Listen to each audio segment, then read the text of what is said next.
Bob Sena, my friends, is the CEO of Council for Unity. I've been involved with Council for Unity for 50 years. Bob is an amazing guy. What Council for Unity does is they go into prisons, they go into schools, they go into communities, and they reform violent people, and they turn violent gang members into a band of brothers. It's just so amazing. And I've seen the good work he's done. I've seen the work he's done in prisons. I've seen the work he did in my community. Just a little bit of background. I was back in the 1970s, a very young man. And in my neighborhood, Bensonhurst, Brooklyn, there were riots breaking out, racial riots, because a federal judge ordered school busing. And they had African-American kids coming into white schools, and there was absolute chaos. Bob was one of the guys that stepped in and created a very peaceful situation. He did amazing work. So, Bob, say hello. Hello, everybody. Could you share the story behind Council for Unity? What inspired its creation, and how has its mission evolved over the years? Well, Dave, they call Council for Unity the program of miracles, and it probably should have never happened. As you said, in the 70s, there was a court order basically to ensure that schools would be integrated. The problem was, up until that point, every community in New York City school system had their own, they had a school that reflected their demographics. And most of the communities were monocultural. Once they started to bus in minorities to integrate schools that had predominantly white populations, a big problem occurred because nothing was put in place to prepare schools for the assimilation that was about to come.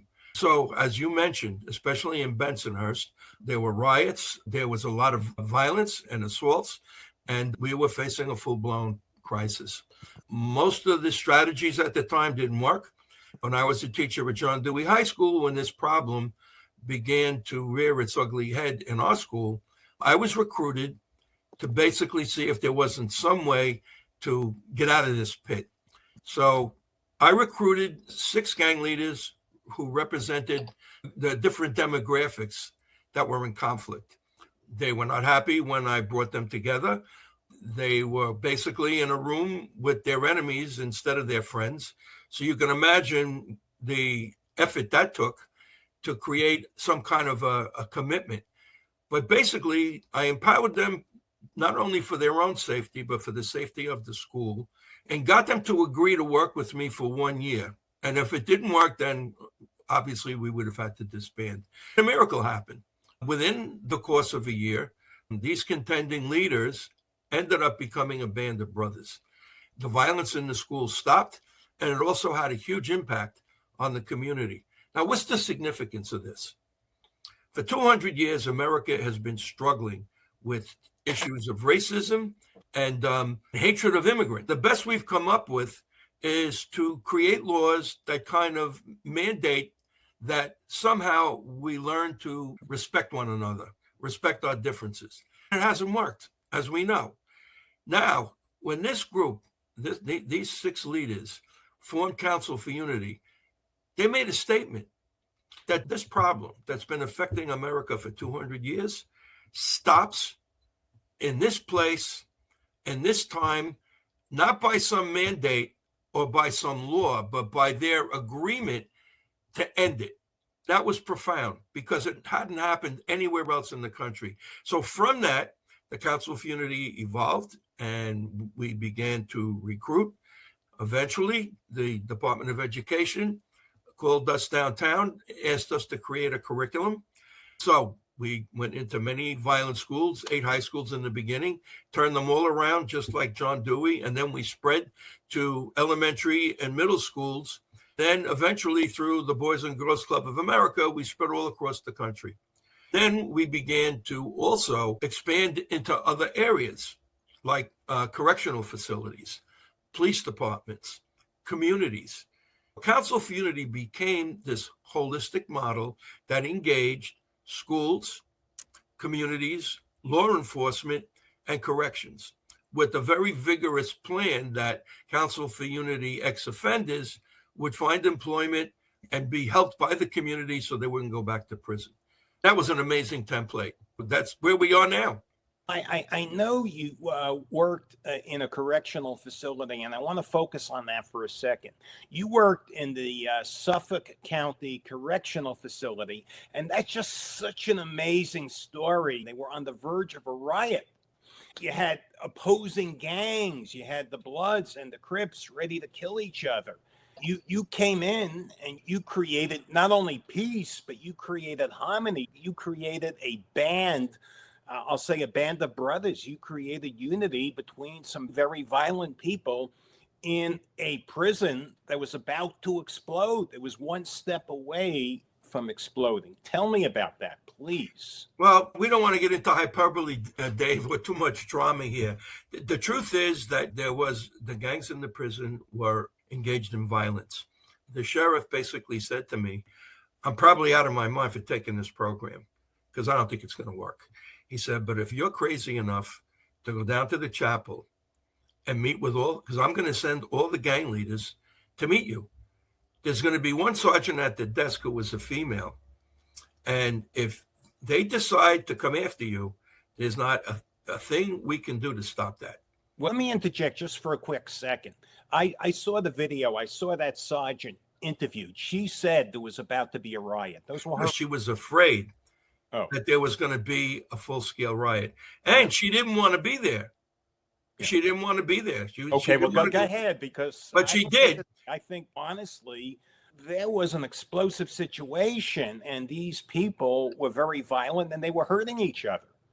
In order for your audience to really get a grasp of what I'm saying, because if I was sitting with AR, I wouldn't believe one word that either you or me said.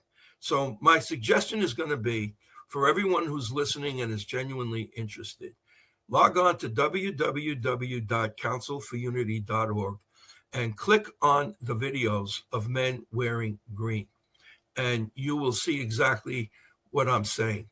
It's probably a subject for an in-depth video of how I was able to make that happen, because people said, what did you say to these people? I had a pretty dark youth myself, and not that I want to get into details here, but I was in some really dark, violent situations myself. I was not unfamiliar with the life. When you are in that life, generally three things happen. One, if you want to inherit the family they're offering you, you got to commit a criminal act. The second reality is that they're going to rob you of your free will, which means you're going to have to do things you don't want to do, or else. The only outcome from that milieu is prison or the cemetery. Any byproducts of that affect your personality. One is depression. The second one is rage. And the third one is self-hate. None of those things were strangers to me.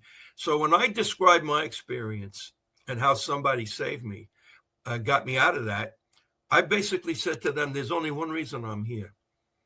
I got a second chance. And I'm here to offer you the same thing.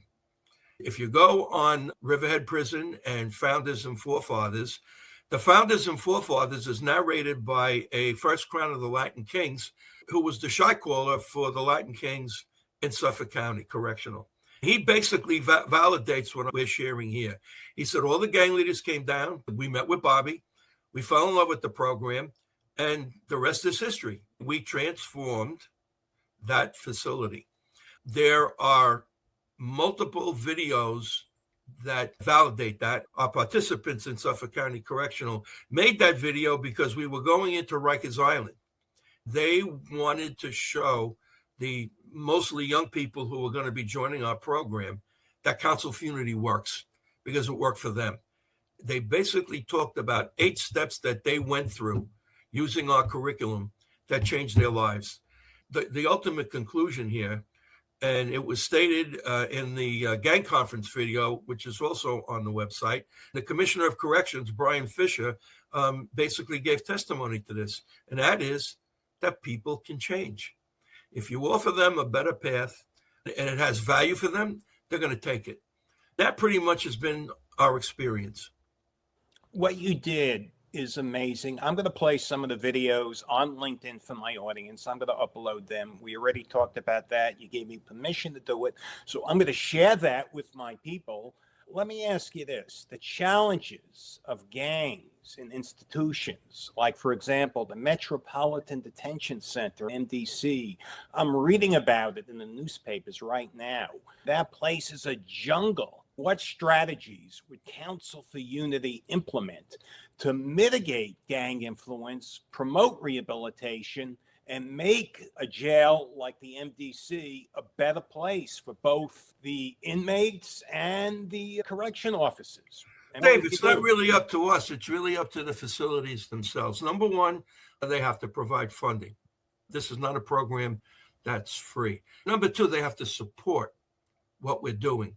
When I started the program at John Dewey, the principal came to meet with all the Council for Unity members, and he said, this is the single most important program in Dewey because it's going to guarantee that we are free from violence and free from discrimination. The sheriff at Suffolk County Correctional at the time pretty much did the same thing. He said, I'm supporting this because I think it's good for you. If you're an inmate, and I don't want to use that word, if you're an incarcerated person, it's a fair question to say. Excuse me, an adult in custody. Or a young person who's incarcerated. What's in it for me? The bottom line in what I have shared is it's bad enough that you're in hell already. Having to live every day, waking up, not knowing who's going to stick a shiv in your back or who you're going to have to kill in order to survive that day, just compounds your hell. If you create a Council for Unity where we bring everybody together, there's nobody left to fight, and there's nobody left to make fun of. So the great byproduct of unity is that it absolutely stops violence. Again, I'm going to say it. You bring everybody together, there's nobody left to fight. What's in it for them is safety. Then once there's safety in a facility, the next step is that incarcerated people can start taking advantage of programs that are available to them. In a lot of our facilities, you can get training in all the trades. You can get an associate's degree, a bachelor's degree. I know that when Bryan Fischer was the superintendent at the incarcerated men there were able to get a master's degree. Wow. Bottom line, Dave, I think, is that you have to introduce hope. If people don't have hope, they have nothing to lose. If they have nothing to lose, you better look out, because if they don't care if they live or die, they don't care if you live or die either. A lot of things would have to come together in order for us to do what you are suggesting. It would have to be a commitment on the part of the facility itself to support Council for Unity. Well, of course, this is a program that's good for everyone. Let me just say that I'm very familiar with what you've done. I supported your organization, not only with money, but with individual mentorship. You know, as you know, I used to, go to your events. I used to mentor gang kids. I was involved hands-on, and I was involved financially. But for people that don't know what you've done, you mentioned Bryan Fischer. He was the commissioner of corrections in New York State, which is one of the largest correctional. And Council for Unity, as he will admit, was instrumental in making that happen. If your followers also go on the website and click our gang conference, which was probably the most compelling gang conference in the last 20 years, they are going to see former gang leaders sharing their experience in Council for Unity and their transformation. Commissioner Fischer said that Council for Unity is probably the best program I know of to help young people get out of gangs. He said Council for Unity proves one thing: people can change. Sheriff DeMarco followed him and said the same thing. He said, I go down, I visit the men, and through Council for Unity, they take their mask off. They rid themselves of the hard, cruel facade that they've been living behind and become human and become vulnerable. He said when they're able to do that and become authentic, a lot of them actually break down and cry, maybe for the first time since they've been children. This is what this program does. It restores you to your humanity. it gives you hope that if you learn how to make relationships work, if you become collaborative with other people that are in your situation, everything is going to change. You're going to change, and the institution you're in is going to change right along with it. Bob, could you recount a particular instance where the council's intervention led to a significant positive change in an individual? Tell my audience the story of Stagger Lee. I think they'd want to hear that. I think I can bring one even a lot closer. And that person was, I'm not going to say the illegal activity that he was involved in, but he and his partner were making about $16,000 a week. I'll let your followers use their imagination. I'm sure they know. But okay. There was a riot in Erasmus Hall High School. I was called in. It was basically a race riot. Ironically, it was between African Americans, Jamaicans, and Haitians.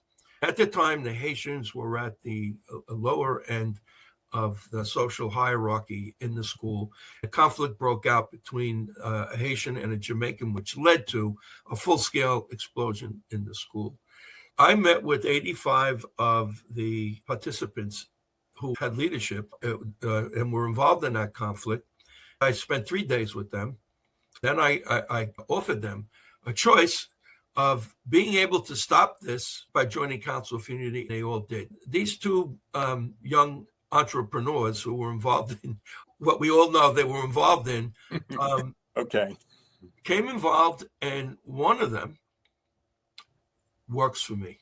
He was asked, he and his partner, because I was paying them as consultants, and maybe this will be a telling underlining of what this program does. They were speaking at a conference of women, mothers, who lost their sons to gang violence.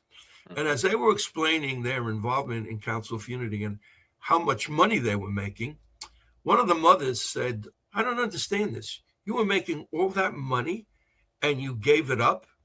I got one guy a job in the United Federation of Teachers, and the other guy worked for me. And you gave all that money up for something that was a lot less? Why? I never really asked that question either. I was as curious as this mother was. They looked at each other and they looked at this woman and they said, because the Council for Unity made us want to live. That street corner that we were running comes with a death sentence. You're not going to keep it long because if it's lucrative, others want it. Giving up all that money to have a respectable job helping people was worth more than all the money we were making. That was their answer. Council for Unity made us want to live. I know the good work you've done, and I know one of the stories. I think my audience also would love to hear the story of Stagger Lee, because you told me that story, and I just think it's great. So... It's kind of funny, too. I'm not going to give you his real name, but... Don't, please. No. Stagger Lee was one of the OGs, one of the original gangsters who founded the Crips in L.A., and that goes back quite a long time. So powerful guy, right? He was huge. He ended up in Suffolk County Correctional, and Sheriff DeMarco wanted him in Council for Unity. One of the officers who was in charge of security said, he's never going to join Council for Unity. I was asked to come up to the facility on a Thursday night, and they brought Stagger Lee down, and he was in an office right off the chapel. They had 5 big correctional officers out there, anticipating that there might be some physicality between me and him. I walked in, he's sitting down, and I looked at him and I said, you must be really scared shit of me to have 5 cops out there to protect your ass. Well, he laughed for about 5 minutes and told me I was crazy. We began to talk. I shared my journey, which was pretty dark. Talked about how I crawled out of the street and into some even darker stuff down in Little Italy, and basically told him that I was restored to my humanity. And this guy that was in charge of security kept asking him, hey, Stag, you want to go back? He said, no, I'm good, man. I'm good. Half an hour's over. He looks at me and he goes, I've been waiting for something like this my whole life. I said, I can introduce you to our circle right now. all of my exec board members who had a similar past, but not as dramatic as Staggerly, were meeting in the law library. He had everybody in that facility scared to death. And I walk in with him, and a couple of the younger guys went, "Dag, you Staggerly." You know what he said? "Do me a favor. I just joined Council for Unity. Call me Daryl." Now, that's a transformation in a half an hour. He became a force, and eventually, when he got out, I hired him. If anybody wants to meet him, go on the website and click on Gang Conference, and you can hear Staggerly speak. That's amazing. I just have one thing to say. You have done such good work, and I've seen it firsthand. And I've introduced your program to some pretty big people in the federal government. One of my brothers in Christ, Michael Francis, he was a former The capo. Yeah, and he became a born-again Christian, and he speaks very well. I attend his Bible studies, and he offers his services free of charge to help to talk to gangs and the silence. When I offered your service, there was silence. Why aren't people in government listening? Why isn't the Federal Bureau of Prisons, for example, listening and implementing your strategy? I haven't got a clue. Maybe they don't want to empower people. Listen, Dave, a lot of prisons today are private, and it's in their interest to retain because it's money. It's money. Bryan Fischer tried to close 3 correctional facilities in New York State, roundly defeated by elected officials because those facilities in those small towns upstate New York employed literally hundreds and hundreds of people. The prison is an economic base. You've got people who catered to the prisons and food, linen. To close that, in the mind of a lot of elected officials, create economic hardship. I don't see it that way. I don't either, but that's what it does. I don't know what the reason is. I know that for a period of time, we were funded in Rikers Island. We were funded in Brookwood Juvenile, upstate New York. We were volunteering our services in Sing Sing. And we were funded in Suffolk County Correctional. My guys from Sing Sing joined this rehabilitation through the arts, and they wrote a screenplay called Sing Sing. And 2 of my guys, Sean Dino Johnson and Divine G. Whitfield, Divine G wrote the script. That movie is up for 3 Academy Award nominations. Here are 2 guys who came through Council for Unity and rehabilitation through the arts, who are getting the message out that people behind bars are reachable, can change their lives, and can become assets to society if we put the proper steps in place to make that happen. Dave, I can't answer your question. Somebody else is going to have to answer it. I don't know why. I know what we can do, but for whatever reason, nobody's knocking on our door. And here's the scary thing. If all of them were watching now, they would say, that guy is out of his friggin' mind. I don't believe a word he said. However, thank God we've got the website, because they can hear out of the mouth of major gang leaders how the Council for Unity has changed their lives. It's there. And I barely speak. They're the ones that are doing the narration. If you really want to address this issue, invite your followers to knock on doors. Have them go on the website, witness what I'm sharing with you, and do something. I will be sharing some of your videos. I've shared them already. I'm going to share them again. Let me ask you this. Hypothetically, if the Council for Unity was called upon to transform the Metropolitan Detention Center in Brooklyn, and you're right there in Brooklyn, that's a facility that, as I said, is notorious for its gang-related issues and the challenging conditions. What steps would you take to initiate change? And what would you do to foster a safer and a more rehabilitative environment? What would you do? What we've been doing, what we've done in the past. There's no magical bullet here. The facility has to basically say, we are bringing in a new program that can have major impact on your lives. Council for Unity is in a position where if you join it and you become part of a reentry program, they will help you. Number one, that is the first thing we would do really is show them those videos where they're looking at men in green who took the council journey and are basically speaking to them about how this program changed them. Because I walk in there cold, I know what I have to say, but I don't look like them, no matter what my background was like. When they witness, one of my guys did 40 years. When they witness people who've gone through this program and say it has literally transformed their lives, that's credibility. That would be the first step. And after that, we'd implement our amazing Dragon Slayer curriculum. By the way, that curriculum, which is a myth, where the dragon is a metaphor for all the things that block you. So to become a Council for Unity member, you have to face your dragon and you have to overcome it. What I used to tell the guys in my circle in Suffolk County Correctional, and as an impetus to change, I said, a correctional officer did not drive you to this facility. Your dragon did. If you don't face that dragon, he's going to keep driving you back. You have to make a decision. Either the dragon is going to drive you a bus or you are. If you decide that you are, then take the council journey, because we will empower you to make that possible. That's basically the groundwork for what we would do. Let me ask you this. What drives you personally in this work? Oh, God. Reclamation. I know you're born again. I was born again through world mythology, which is more of a spiritual rather than a parochial journey. But a guy in my darker days saved me. He ended up committing suicide, which killed me.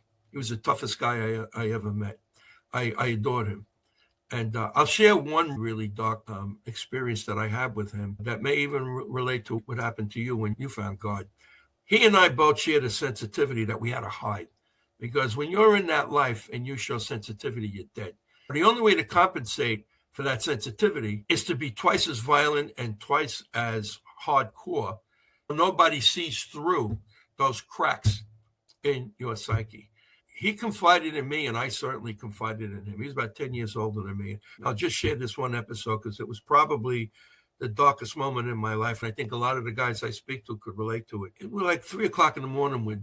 In this joint we hung out with, and we're both drinking heavily. He says to me, I want to ask you a question, and I want you to tell me the truth.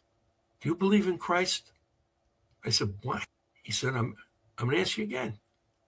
Do you believe in Christ? I said, I guess so. Why? And listen to what he told me. He ain't never coming down here. He ain't never going to show up. We're the damned and we are the abandoned. And somebody's got to get the hell out of here. And I think it's you. I said to him, you're out of your mind. Because at that time, I had no confidence in myself. And I was on a very bad track. But when he died, when he killed himself, and I got his name. His street name was the Basil, after Carmen Basilio. And I have pretty good hands. So former mob guy or? No, he was a middleweight and a welterweight champion. Oh, okay. He wasn't a mob guy at all. Oh. And when he died, I got his name. I was the Basil. That changed my life. I wasn't listening to him so much when he was alive, but after he died, it really scarred me very badly. The only way I could respect him was to do what he wanted me to do. That was get an education and come back. Whether it's a correctional facility or a school that is experiencing major conflict, I'm going back to the life I left, and I'm coming back with a story that I found reclamation and that it's possible. That's basically it.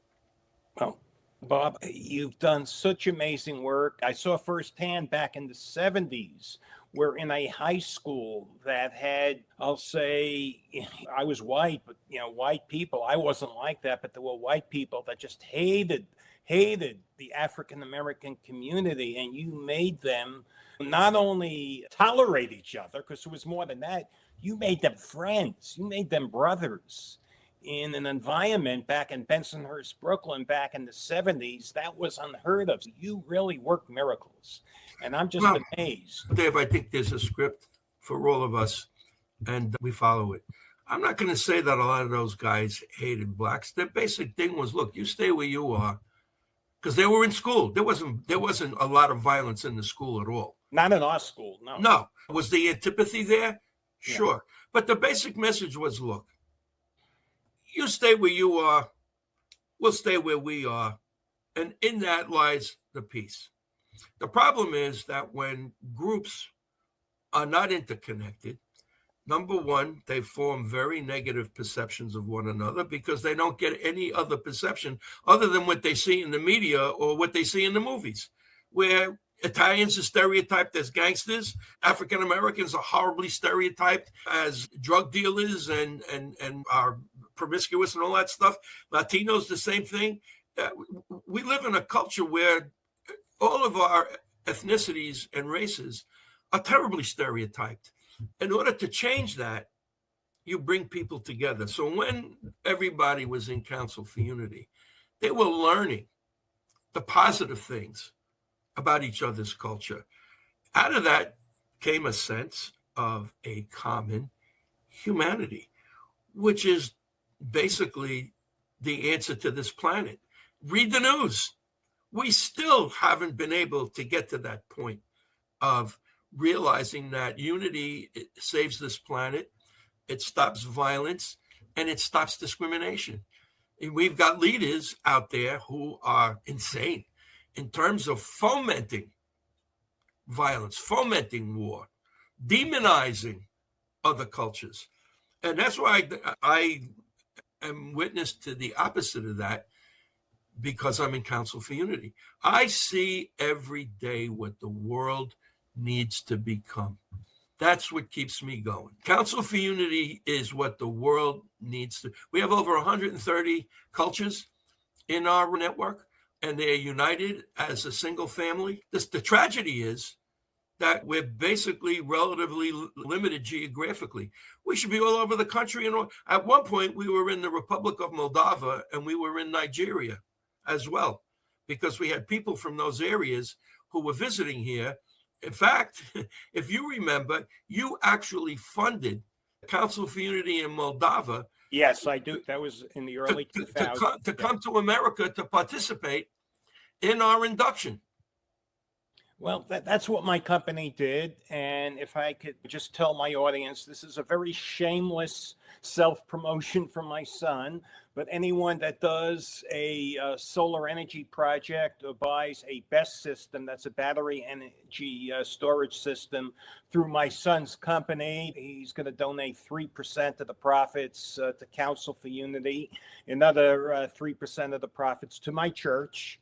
Shameless self-promotion. I'll get past that because that's not the purpose of my podcast. I want to tell people about Council. But one of the things I want to point out, I attend all of Michael Francese's events, and I find him very dynamic and very powerful. He's a good guy. He makes the point. This is a sticking point with me. The government is not listening, and I'm praying because we have a new leader. We have Donald Trump, and he's very disruptive, hopefully disruptive in a good way. And he has the balls to do things, hopefully, that will propagate change, because I don't understand. You're right there in Brooklyn, okay? And one of the most violent prisons, one of the most gang-infested prisons is the MDC in Brooklyn, and they don't do anything to stop it. Jeffrey Epstein, I believe he was murdered. Supposedly it was a suicide. Yeah, right. I don't believe that, but that's another subject. There's so much violence going on at that place. There's so much violence going on everywhere. Unfortunately, we are a very angry people at this point in our history. If Donald Trump seriously wants to bring change to the country, he's got to be a unifier instead of a divider. I don't care how many changes he makes. If half the country hates him and all of his supporters hate that other half, there's an old expression: a house divided against itself cannot stand. The leadership in this country has got to find common cause and common ground, tone down the rhetoric, start working on things that support a common good. If he does that, he'll go down as a great president. You take a quarter out and you turn it over, and it says in Latin, which supposedly signifies what the country's supposed to be. It's redeeming. It says e pluribus unum, out of many, one. That's what's supposed to be happening. Right now, that's not happening. The Council for Unity is probably the closest I've ever been to America on paper, because we reflect e pluribus unum. We have Republicans and we have Democrats, and we have conservatives and we have liberals in Council for Unity.